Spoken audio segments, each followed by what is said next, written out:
Hello friends and welcome back to our channel. तो आप लोगों ने काफ़ी कमेंट किए थे कि मैं माइनर पॉलिटिकल साइंस का यूनिट 5 का जो लास्ट चैप्टर बच गया है वो भी मैं कंप्लीट करवा दूं।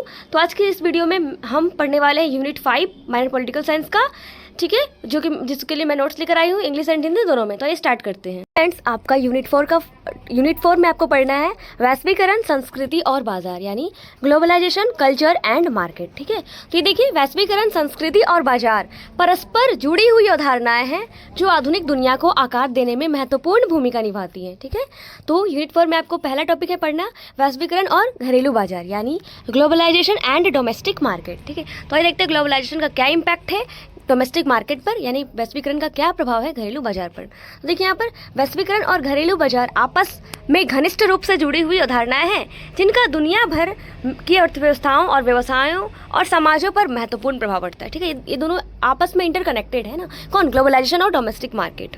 देखिए, तो पहले आप वैश्वीकरण की परिभाषा देख लेते हैं ना। तो वैश्वीकरण का तात्पर्य क्या है? दुनिया भर के देशों, अर्थव्यवस्थाओं, संस्कृतियों और लोगों की बढ़ती परस्पर निर्भरता और परस्पर निर्भरता से, है ना, यानी जो लोग दुनिया भर के देश है ना आपस में इंटरकनेक्ट हो जाए। जो इकोनॉमी है, दुनिया भर की जो कंट्री है, इकोनॉमिक्स है, अलग अलग कल्चर है, वो सब आपस में इंटरकनेक्टेड हो जाए, तो उसी को कहते हैं हम ग्लोबलाइजेशन, है ना। तो इसमें राष्ट्रीय सीमाओं के पार वस्तुएं, सेवाएं, फिर पूंजी, सूचना और प्रौद्योगिकी और लोगों का प्रवाह शामिल है ना।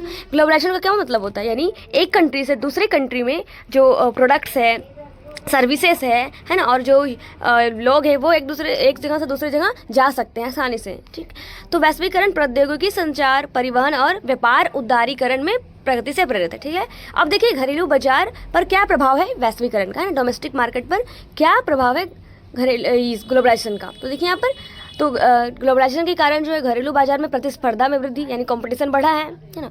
क्योंकि देखिए वैश्वीकरण ने घरेलू बाजारों को विदेशी प्रतिस्पर्धा के लिए खोल दिया है, जिससे स्थानीय व्यवसायों के लिए प्रतिस्पर्धा बढ़ गई है।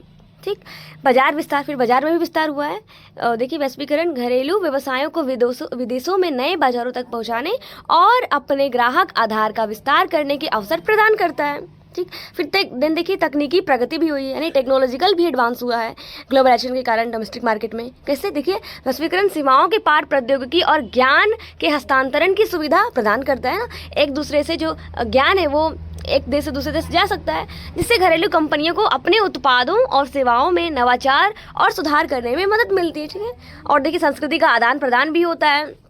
वैश्वीकरण घरेलू बाजारों को विविध संस्कृतियों, विचारों और उपभोक्ता प्राथमिकताओं से अवगत कराता है, जिससे स्थानीय बाजार के रुझान और उपभोक्ता व्यवहार प्रभावित होते हैं। ठीक, और देन देखिए आपूर्ति श्रृंखला एकीकरण, यानी सप्लाई, है ना, जो सप्लाई। देखिए, तो वैश्वीकरण घरेलू व्यवसायों को अंतर्राष्ट्रीय आपूर्तिकर्ताओं से इनपुट घटकों और कच्चे माल के स्रोत की अनुमति देता है, जिससे अधिक कुशल आपूर्ति श्रृंखला बनती है। ठीक है, यानी वैश्वीकरण आने के कारण क्या हो गया, जो घरेलू मार्केट है ना, घरेलू व्यवसाय, वो मतलब वो अंतर्राष्ट्रीय आपूर्तियों से इनपुट घटकों और कच्चे माल आसानी से ले लेते हैं, जिसके कारण जो सप्लाई की जो श्रृंखला है ना वो अच्छे से बने रहती है। ठीक है, और देखिए नेक्स्ट, मतलब डोमेस्टिक मार्केट में ग्लोबलाइजेशन को लेकर क्या क्या चुनौतियां हैं। देखिए, आर्थिक असमानताएं भी पैदा होती है ना, वैश्विक नौकरी में विस्थापन भी हो सकती है ना। देखिए, नौकरी में विस्थापन हो सकती है। देन नियामक दबाव भी हो सकती है। नियामक दबाव यानी वैश्वीकरण के लिए घरेलू सरकारों को व्यापार विवादों, फिर बौद्धिक संपदा अधिकारों और पर्यावरण मानकों जैसे सीमा पर मुद्दों के समाधान के लिए अपने नियामक ढांचे को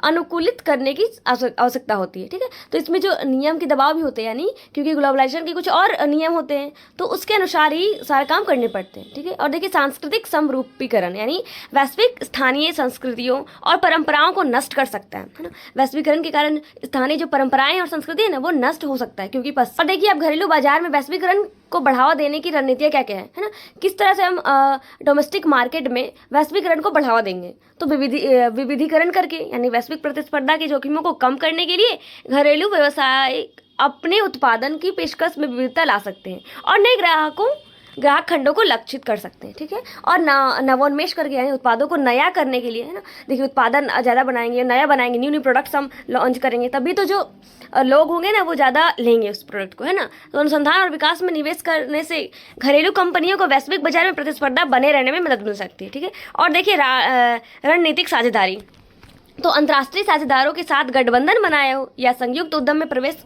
करना घरेलू व्यवसायों को नए बाजारों और संसाधनों तक पहुंच प्रदान करता है। ठीक, और सांस्कृतिक संवेदनशीलता है ना, क्योंकि घरेलू व्यवसाय के लिए वैश्विक बाजार में सफलतापूर्वक प्रवेश करने और विविध ग्राहकों को आकर्षित करने के लिए सांस्कृतिक मतभेदों को समझना और उनका सम्मान करना होगा। ठीक है, और देखिए इसका निष्कर्ष कंक्लूजन देखिए हम तो क्या है, वैश्वीकरण का घरेलू बाजार पर गहरा प्रभाव पड़ता है जो व्यवसायों और अर्थव्यवस्थाओं के लिए अवसर और चुनौतियां दोनों प्रस्तुत करता है। वैश्विक एकीकरण की गतिशीलता को समझकर और रणनीतिक दृष्टिकोण अपनाकर घरेलू व्यवसाय तेजी से परस्पर जुड़ी दुनिया में फल फूल सकते हैं। तो ये रहा हमारा ग्लोबलाइजेशन एंड डोमेस्टिक मार्केट यानी वैश्वीकरण और घरेलू बाजार। है हमारे पास वैश्वीकरण का संस्कृति पर प्रभाव यानी globalization and its impact on culture. ठीक है, यानी ग्लोबलाइजेशन का क्या इम्पैक्ट पड़ा, क्या प्रभाव पड़ा कल्चर पे। तो वैश्वीकरण का संस्कृति पर महत्वपूर्ण प्रभाव पड़ता है जो लोगों के सोचने, व्यवहार करने और एक दूसरे के साथ बातचीत करने के तरीकों को प्रभावित कर सकते हैं, है ना। और देखिए संस्कृति की परिभाषा देख लेते हैं यानी कल्चर का डेफिनेशन। तो संस्कृति उन विश्वासों, मूल्यों, रीतियों, रिवाजों, परंपराओं, भाषाओं, कलाओं और सामाजिक मानदंडों का संदर्भित करती है जो लोगों या समाज के एक विशेष समूह को विशेषता रखते हैं, है ना। संस्कृति क्या है, वो जो रीति रिवाज, परंपरा, भाषा, कला, है ना, जो किसी एक पर्टिकुलर समूह को विशेषता है ना, तो इसी को कहते हैं हम लोग संस्कृति। तो संस्कृति व्यक्तियों की पहचान, धारणा और व्यवहार को आकार देती है, अपनेपन और साझा विरासत की भावना प्रदान करती है। ठीक है, अब देखिए संस्कृति पर वैश्वीकरण का क्या प्रभाव है। तो सांस्कृतिक आदान प्रदान वैश्वीकरण हो सकता है ना। संस्कृति का संस्करण यानी देखिए वैश्वीकरण से विभिन्न संस्कृति तत्वों का मिश्रण होता है जिसके सांस्कृतिक विविधता वैश्वीकरण लोगों को विविध संस्कृतियों, भाषाओं, व्यंजनों और कला रूपों से परिचित कराता है, सांस्कृतिक विविधता के प्रति सराहना को बढ़ावा देता है और अंतर सांस्कृतिक समझ को बढ़ाता है। और देखिए उपभोक्ता संस्कृति, तो वैश्वीकरण उपभोक्तावाद और वैश्विक ब्रांडों को अपनाने को बढ़ावा देता है जो लोगों की प्राथमिकताओं, जीवन शैली और उपभोग पैटर्न को प्रभावित करता है। ठीक है, अब देखिए संस्कृति पर वैश्वीकरण के सकारात्मक प्रभाव क्या है यानी पॉजिटिव इम्पैक्ट क्या है ग्लोबलाइजेशन के संस्कृति पर। तो ये सांस्कृतिक जागरूकता बढ़ाता है ना। वैश्वीकरण से विभिन्न संस्कृतियों के प्रति जागरूकता और सराहना बढ़ती है, अंतर सांस्कृतिक समझ और सम्मान को बढ़ावा मिलता है। ठीक है, और सांस्कृतिक नवाचार होता है यानी संस्कृति रचनात्मक और नवाचार को प्रोत्साहित करता है क्योंकि कलाकार, संगीतकार और डिजाइनर विविध स्रोतों से प्रेरणा लेते हैं। ठीक है, और सांस्कृतिक आदान प्रदान कार्यक्रम, तो इसमें क्या होता है, वैश्वीकरण सांस्कृतिक आदान प्रदान कार्यक्रम जैसे त्यौहार और कार्यक्रमों को सक्षम बनाता है जो अंतर सांस्कृतिक संवाद और सहयोग को बढ़ावा देता है। और देखिए नेक्स्ट कि संस्कृति पर वैश्वीकरण के नकारात्मक प्रभाव क्या है यानी नेगेटिव इम्पैक्ट क्या है संस्कृति पर।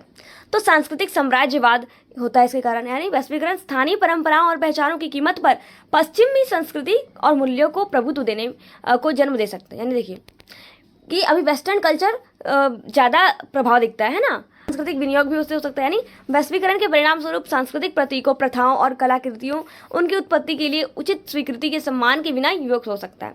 और सांस्कृतिक विरासत का नुकसान भी हो सकता है वैश्वीकरण के कारण। कैसे, वैश्वीकरण स्वदेशी संस्कृति और भाषाओं के लिए खतरा पैदा करता है क्योंकि वैश्विक प्रभाव के कारण उन्हें हाशिए पर जाने और विलुप्त होने का सामना करना पड़ सकता है। और देखिए वैश्वीकरण के युग में सांस्कृतिक पहचान बनाए रखने की क्या क्या हम रणनीतियाँ अपनाएंगे। तो सांस्कृतिक संरक्षण करेंगे, है ना, और सांस्कृतिक शिक्षा प्रदान करेंगे, सांस्कृतिक का आदान प्रदान कार्यक्रम रखेंगे। तो इन सब चीज़ों की मदद से हम वैश्वीकरण के युग में भी सांस्कृतिक पहचान बनाए रख सकते हैं।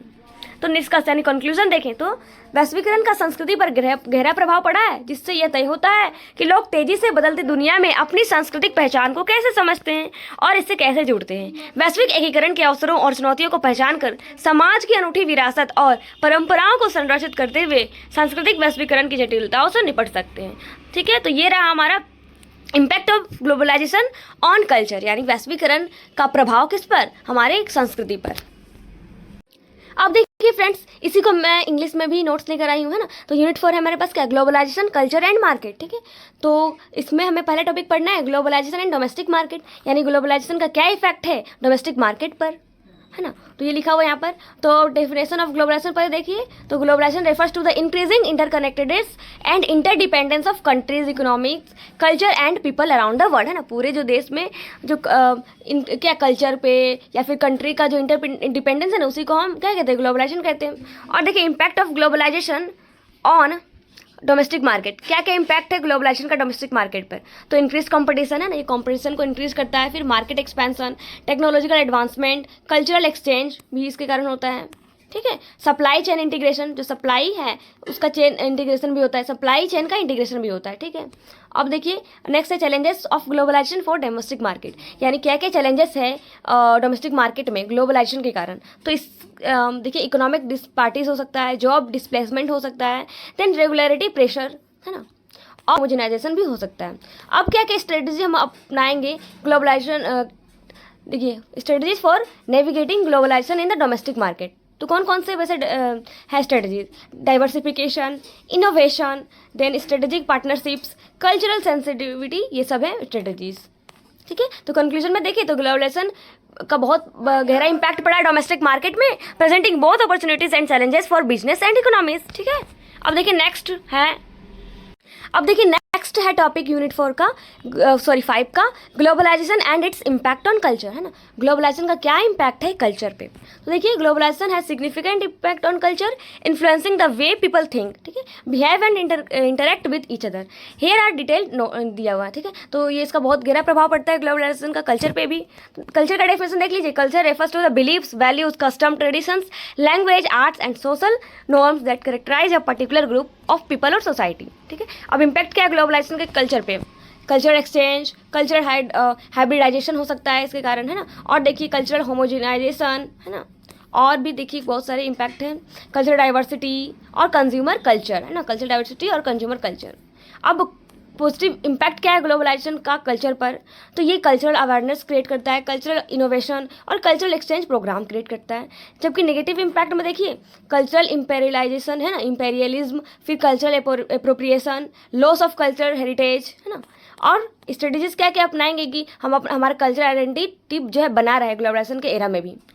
तो देखिए कल्चरल प्रिजर्वेशन, है ना, कल्चर का प्रिजर्वेशन करेंगे, कल्चरल एजुकेशन और कल्चरल एक्सचेंज प्रोग्राम्स, ठीक है। तो कंक्लूजन देखें तो globalization has a profound impact on culture, shaping how people perceive or engage with their cultural identities in rapidly changing world. By recognizing the opportunities and challenges of global interaction, societies can navigate and complexities of cultural globalization while preserving their unique heritage and traditions. Okay, तो ये रहा English में भी notes.